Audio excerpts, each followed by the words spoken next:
Where is it? Oh, it's like, are you going to go on before? Yeah, we're going to go on before. Oh, We're starting to I can't do that.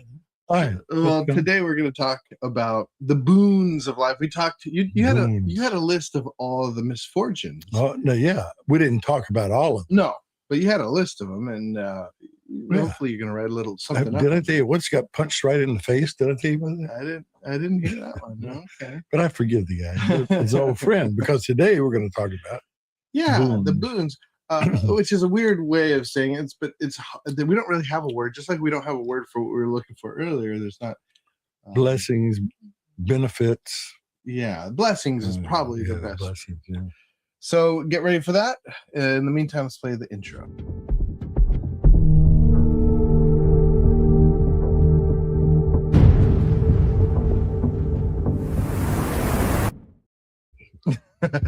Oh, I'm doing it again. Well, here we are. You know, we only have 2 seasons around here: the fall and the summer. Yeah, the fall and summer. I mean, we don't really have a winter, hardly. Well, this year we had about a week. Well, but you know, it really was a warm winter because now the azaleas are coming up already early. Yeah. Oh, it's early April. They're popping out. Yeah. Well, Dad, when it comes to the boons or the blessings, I think you're right to bring up people and the friends in our lives. Yeah. Because you don't really have, I mean, there are windfalls where all of a sudden you get extra money, you find 20 in your pocket. But yeah. Well, I can think of 2 things. Yeah. You know, both of them come from my parents. My mom gave me a ukulele when I was 9 that I never expected. It was beautiful. And she had me playing piano until then and learning piano. Hated it. But she gave me a ukulele and I never looked back. I loved that ukulele. I learned to play everything. Yeah. And I sang, and I was a hero of my 6th grade class and everything. But it even on into high school. Yeah. But that's one thing I really got to appreciate my mom for just thinking about that and giving it to me. And just like everything else my mom gave to me, she gave it to me like it meant nothing. So she was waiting for me to go, gosh, Mom, that's wonderful.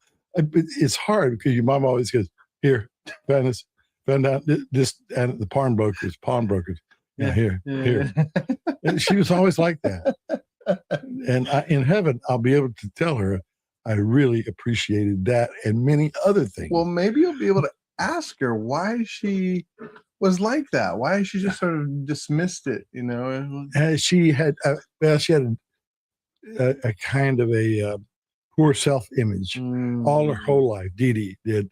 Those of you who knew Dee Dee, poor self-image, could not let herself be liked and honored, even though she was very likable, very honorable. But the one thing that wasn't likable about her was she was always putting off like that. You know? Yeah. Anyhow, I want to talk about my mom. Well, so but the other thing was getting this house. You know, my mom and dad left me this house, which is great. Great for you. Got an office in it, and everybody comes to visit it whenever they want to. Not everybody, but my family. Anybody else has to give me a call. But it's something I can give to my family and friends, you know. So those are 2 things. But the main thing that, the main item that God blesses us with are people in our lives. Now, of course, there are many, many people that influence our lives. And before I get into the whole discussion, is we only have a little bit. Well, I want to abstract from the discussion the 2 categories of people that that's good. Everybody can really understand, and I don't want to get into them. Parents, you don't choose them. Right. Generally, you don't choose them, but you have them, and you got to love them, and you got to realize that 90% of who you are is from your parents, right? So let's just put them aside. I mean, I had wonderful parents. Some people could say, gee, I wish I had somebody else. Not me. I had great parents. And your spouse, right? Yeah. Your spouse is obviously, and people have heard me talk about my spouse, Lori, and how I knew from the moment I saw her that God was giving her to me. I had to work for it, but that was part of what his plan was for me, was the work I had to go through to have her into my life and to join her family. So let's put that aside. Obviously, one of the most and the most wonderful gift from God that is still with me right now, my wife. Okay, so I'm talking about other people that came into my life. The first one I would say is my Uncle Bud. He's my mother's sister's husband. He was a naval chaplain. When he got out of the Navy, he became a missionary. And he was a navigator. Somewhere along the line, he got into the navigators and learned scripture. He memorized scripture. And the two things he gave me kind of together was, one, a love of the scripture, not just an appreciation. My parents gave me an appreciation of the scripture, but he gave a love of the scripture and a love for people when you share the gospel with them. The gospel has always been in my life, being brought up as a Baptist, but nobody had that sweetness that was sharing the gospel. Now, my dad did somewhat, but he didn't share that with me. But Bud shared that with me, talking to people. When he talked to me about the gospel, he had love for me. Like he just said love in it. And that has never left me. So there are key scriptures that he left with me. He was a fun-loving guy. He was a preacher, but not a preacherly preacher. He was a fun-loving guy. We don't want to say all the things we used to do together, but just used to go out and shoot pool together and stuff. I went with him, with my uncle and my Aunt Beverly to Summer Institute of Linguistics, where they were training for Bible translation. They were going to go into that. They did not eventually do that. They went to Japan as church planters. But he was a fun-loving guy. But gosh, I remember the one scripture he told me. This is the record. I remember it because he quotes it from the King James. It's kind of an odd quote. This is the record. This is the record that God has given to us, his only Son, that whosoever should believe in the Son. Gosh, that's a good. Should have life, and who should ever not believe in the Son should not have life, but the wrath of God abideth on him. And I remember he gave me that, but with love. And I thought, boy, there's something about it, sweetness of spirit. And he's always stayed with me that the Bible is not a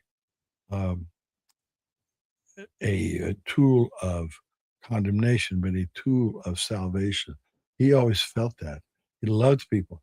He was not necessarily, he was not one of those guys that overlooked cultural differences. He always kind of looked down on Japanese in a way, kind of looked down on other cultures, but not on people. He loved the individual people.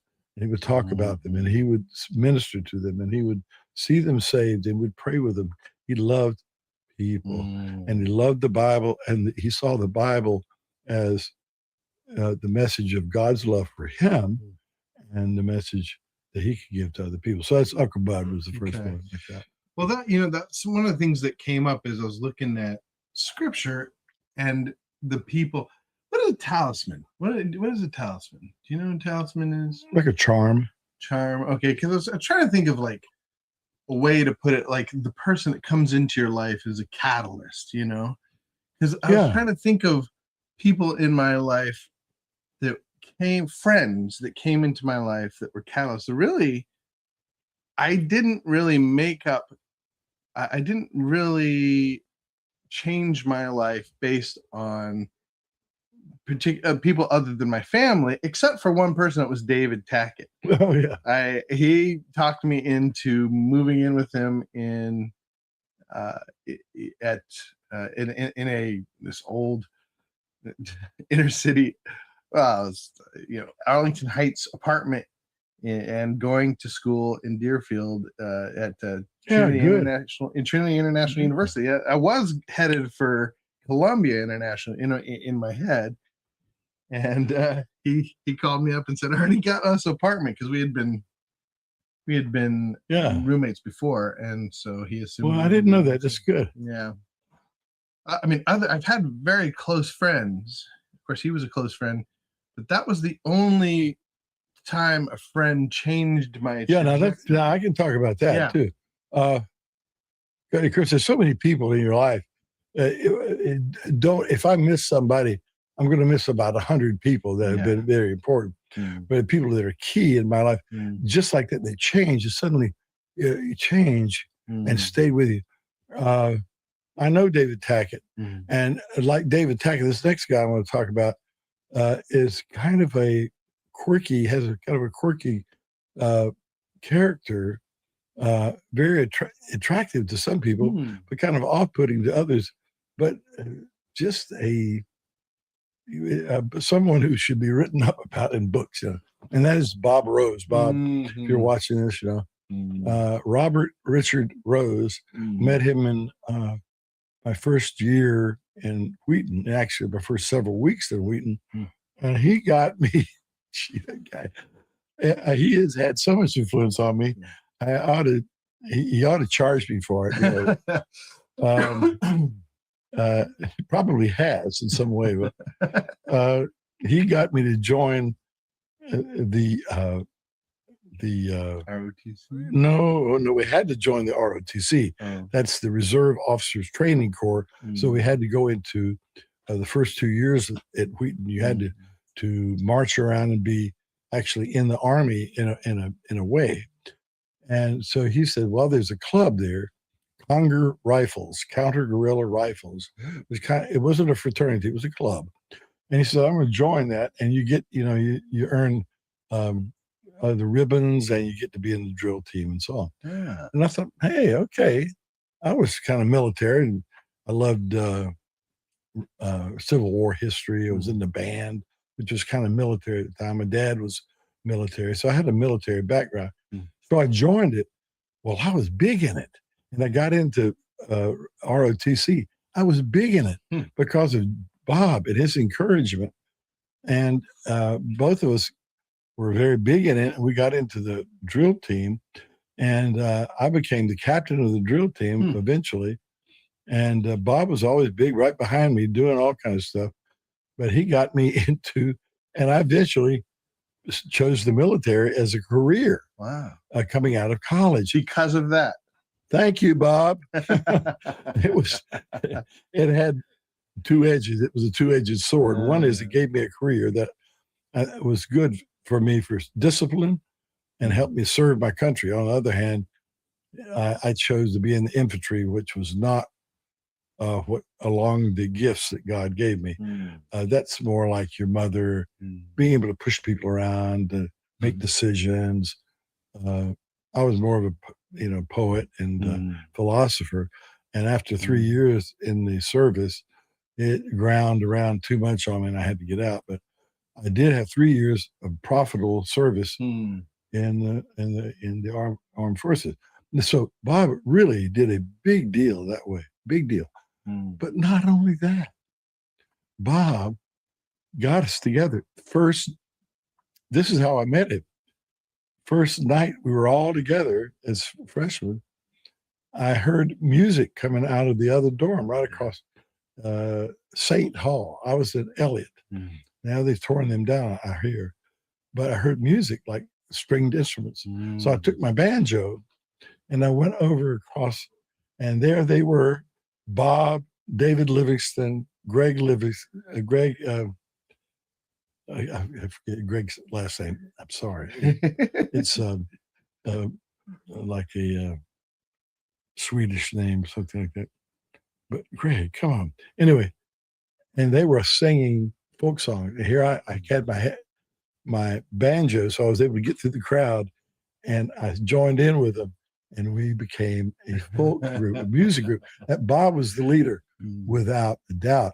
Bob was head and shoulders over us in two ways. One, he knew his instrument, and two, and he could sing. He could sing very well, and still does wonderfully. And two, leadership. Bob is a leader. He'd been a leader. He was, I think, president of the student body in a big old school, high school in, forgive me that I forget what the town was, but somewhere around Fort Lauderdale, Boca Raton. Okay, was a town. I don't know whether they had a high school there or whether it was somewhere else. But it was a big high school, and he was so when he showed up, and so for 4 years, and to this day, Robert Richard Road has had a big influence on my life. So, and for good. But some of that influence, so when you find yourself in that influence, sometimes you kind of have to push on it, kind of push it away. Otherwise, you become a servant of theirs. And Jesus said to his disciples, they were servants, until you rise to their level. John 15:15, yeah. Oh, read that. What was it? He said, okay, I'll read every servant. He said, I no longer call you servants because a servant does not know his master's business. Instead, I have called you friends. For everything that I have learned from my Father, I have made known to you. I would say, in a way, when I first met Robert Rose, I was he was my mentor. I was so innocent, and not innocent and not being just, pure and sinful, but kind of dumb and not know what was going on. Naive? Would you say naive? Naive. There we go. And I remember I was interested in this girl whom has since passed on to glory, Sarah Police, and I wanted to date her. And I had just seen her, and I said, "Oh God, I just saw Sarah Police." He said, "Well, turn around." He turns me physically around, forward, march, go get. He pushed me, so he pushed me to go ask for a date. Yeah, he was very good about that. So he was my mentor. It's one, but I think at this particular point, in many respects, God, I have risen. We're friends. He's not my mentor, but we are definitely friends, and will remain so forever. Yeah, for me, that reminds me when you talk about sort of like bringing you into creative endeavors. I think of Ford Suze in particular, a good friend of mine from college, and it is interesting that we meet our sort of the people that we continue with friendship wise. Typically in college, it seems to me, college is a good place to find good friends. But Ford and Josh Blackburn and Joe Rhodes, these are three guys that I would constantly argue with, talk with, debate with. But Ford went on to do videos on YouTube, and I remember seeing his first vlog and thinking, oh, this is wonderful. I want to do that. I want to start talking to people online. I want to get ideas out there. And he still has a pretty vibrant YouTube channel, The Surfing Violinist. Go check it out, The Surfing Violinist. and him and Josh, I still talk to. Well, I had a podcast for a while called Reverse Redaction with Ford for a while, where we talked about things, and a lot of good. We kind of looked at politics and things going on today, movies and stuff. But I continue to talk every now and then on here with on my Facebook with Josh, and we've been talking lately about what would you tell your younger self, your 20-year-old self now, that we're in our mid 40s. Well, I was just noticing, when you go to college, think about why college is a place where you meet many friends that stay with you for life. Now, I have other friends that stayed with me for life. Yeah. I'm not going to get into them because Jim passed, for example. Other friends, because I don't have such a clear vision of what we did together, but I do with Bob. But because they take a bunch of you that are from the same socio-cultural level, have the same level of education, and the same kind of development. I mean, what do you call it? Purpose, right? You're going, especially I went to a Christian college. So, yeah, so did I. Yeah. so you put all these kids together. Naturally, you're going to have things to talk about. Yeah. Okay. In the service, it's not so much. And especially so when I went into the service. Military ones? Yeah, military. Yeah, you have the same responsibilities. But see, I was not like the other guys. I did not have that same athletic thing, pushing guys bravado around. Nah, I mean, I kind of got into it a little bit, but I just did not have the same, God had not the same purpose for me, right? When I got out and I went to New Mexico and I found myself in a classroom teaching linguistics, educational linguistics to American Indians. Native Americans, excuse me. There I found my next big friend who was not alive. Bob is still alive. This fellow passed on. His name is Tim Anaya. He's a Laguna Pueblo Indian, and he's about 8 years older than me. So he was ahead of me, and so he had the right to call me kind of a younger brother. So he became a mentor of mine in New Mexico. Showed me that he fell in love with me. I fell in love with him. I don't know why we got along. We did not have the same tastes in many things, but we both loved the Indian culture, linguistics. We loved to read. That guy read more than anybody except your mother. He read. He said, we loved to talk about things. Yeah. And loved to sit around and watch the TV in the evening and talking about things. And we just became, he took me to all these wonderful Indian dances and feasts and told me about things. He made me tell him about what I knew about linguistics, linguistic families, and so on, because he wanted to learn. We lived together about 3 years while I was dating your mom, and was my best man at the wedding, and I kept up with him until we were out in San Mar, in that little town out there in the woods in Canada, and he passed away. We talked to him right before he passed away. Well, and we were in San Mar because of another one of your friends too, right? Tim Stein. Tim Stein. And of course, Tim Stein was another who actually was a mentor of mine, and he was about the same age. Tim Stein was maybe about 8 years older, so he would be about 84 now, something like that. And he met me in linguistics, Summer Institute of Linguistics in Washington, and he was interested. What was interested in this was I wanted to be a missionary. Now I came back from wandering, disoriented, and God said, "You are going to be a missionary," as I had dedicated myself when I was a little boy. Well, you're going to do it. So I went on into Bible translation training, like I'd done with my aunt and uncle when I was 16. Now I'm 26. Well, I met Tim Stein. Man, he was on a mission to do that same thing, but he was going to be in North America. And so he ended up in Canada.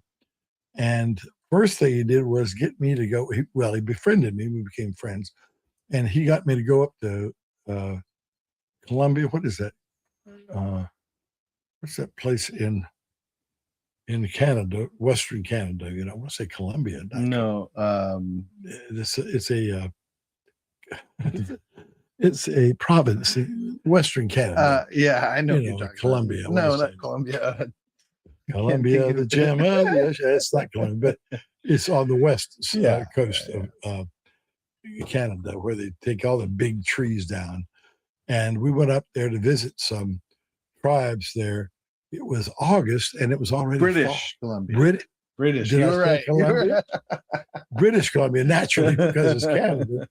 And there were tribes there that were living the old way, and it was already fall, and it was middle of August. So I got to see it. But I got to see it, and I realized I could serve the Indians as a missionary without going overseas. So I ended up in New Mexico because of another guy I had befriended with my aunt and uncle in 1963. Who's that? Randy Spears, Dr. Spears. Yeah. I met him. I didn't mention him earlier, but when I went with my Uncle Bud, Aunt Beverly, the summer of 63 to take training in linguistics in the university at the University of Washington. One of my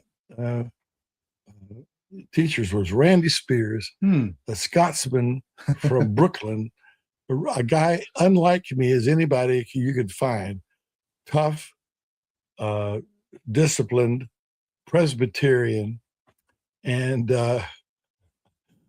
but funny. I remember the first thing I heard him say was, we got out of the car there at the college, and he said, let us help you get your let's help you get your suitcases out.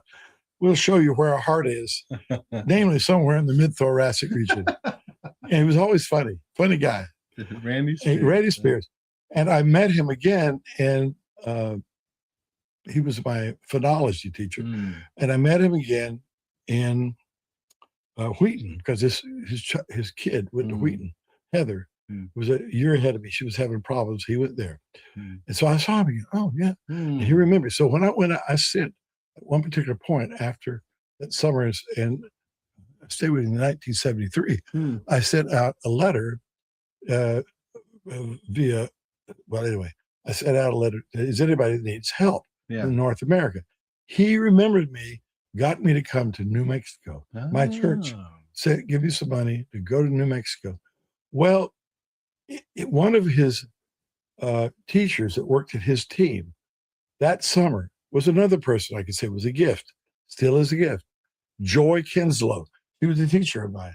She was only about 8 years older than me, sort of like Tim Stein, right? Yeah. She was a teacher of mine in phonemics, phonology.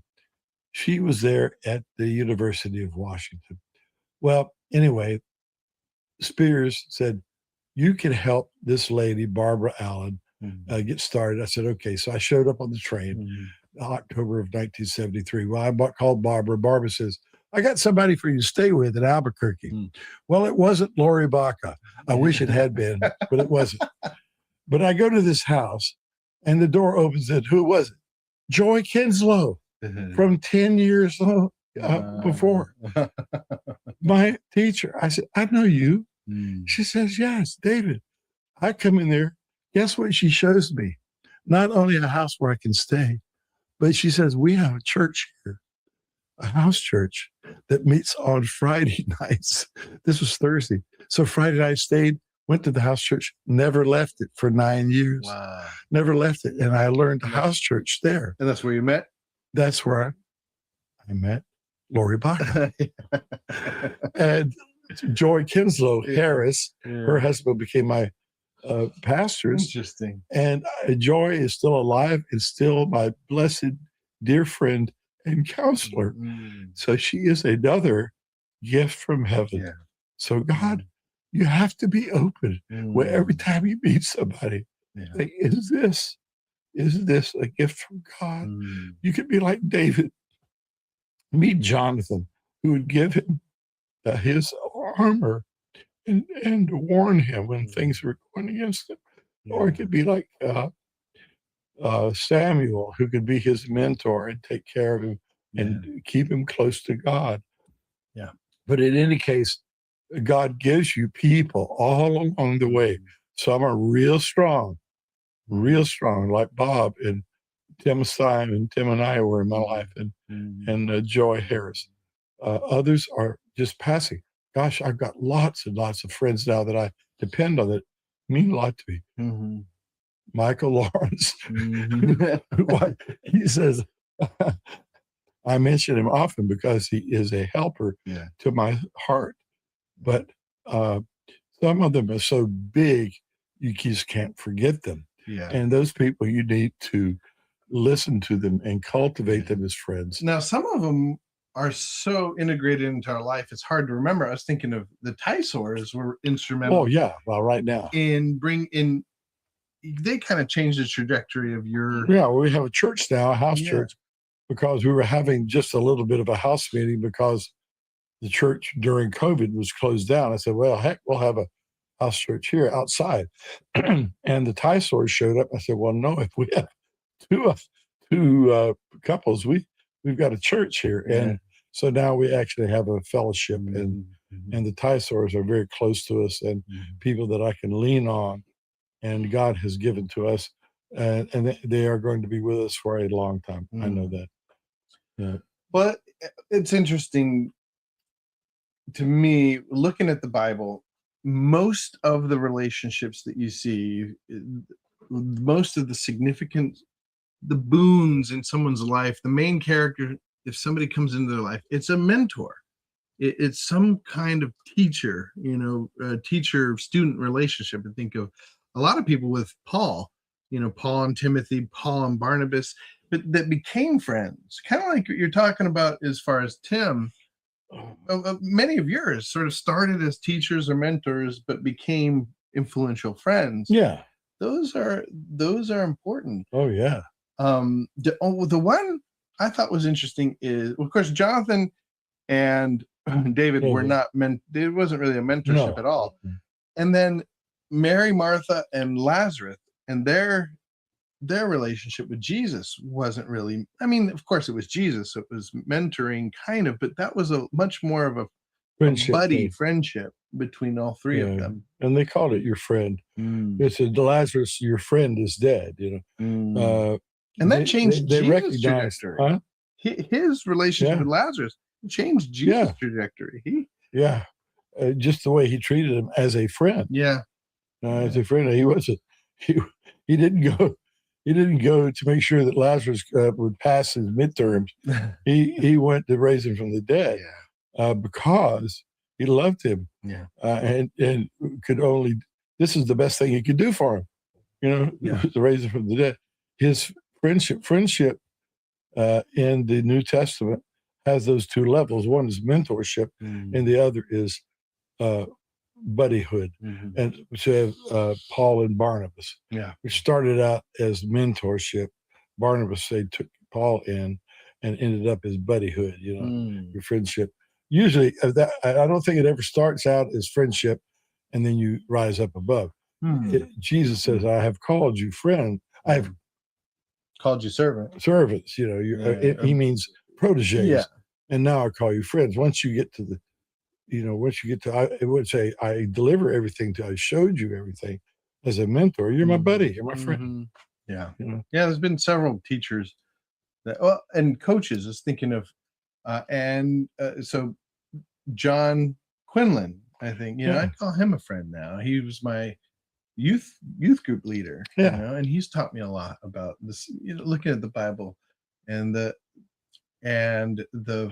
he's taught me a lot about friendship. He would always say, I just felt like I needed to call somebody, and the importance of friendship in the Christian life. A buddy, a man you call, say, hey, I was just feeling lonely or something like that. And sometimes you just need to connect, because you don't know what's happening, because God has put you together for a reason. You just need to connect, either to give or to receive. You got to keep that going.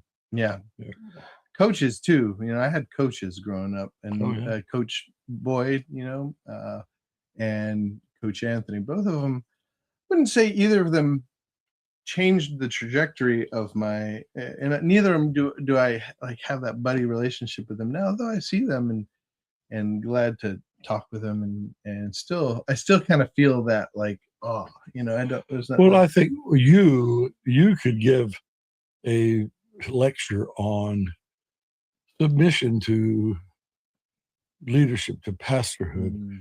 Jude is extremely submissive to his coaches. He's always had been. And so he turned into a star wherever he went, because they made it that way. Because I remember Coach Anthony kept him on the bench, of course, until his dad prayed for him at one time. I said, Lord, it's time for him to be off the bench. And sure enough, the second half, they got him off the bench and he became a star.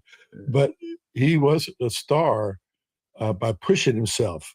He was a star because he listened to his coach. He did whatever the coach said to do. Never argued with him. And you do that. There's got to be a scripture about that. But you obedient, you do that, then you will be translated into a higher spot. Take the lower seat, and take the lower seat, and then someday the Lord of the feast, okay, come on up here to a higher place. I was never on. I've not been heard all this time? Let us know if there's any problem with Was that it? sound. Have I been off? Have I been off? No, you've been on. Okay. I just want to make sure it doesn't go out on you. Well, I think that's good. It comes down to the Lord does put things into our lives, things that help us, that sort of change or influence the trajectory of our life, sure. but mostly is people, and the people that influence how we think, where we want to go. Oh, yeah. What we want to do with our lives, what Yes. interests us. I remember one of the most important things you ever said to me about college is, son, when you go to college, find the teachers you really like and follow them to a degree. Yeah. And that's what I did. I ended up liking the counseling psychology teachers better, and I found them interesting and followed them to a degree. Although I liked my philosophy teachers and Bible teachers, I almost followed them to another degree. Yeah, that's where he is now.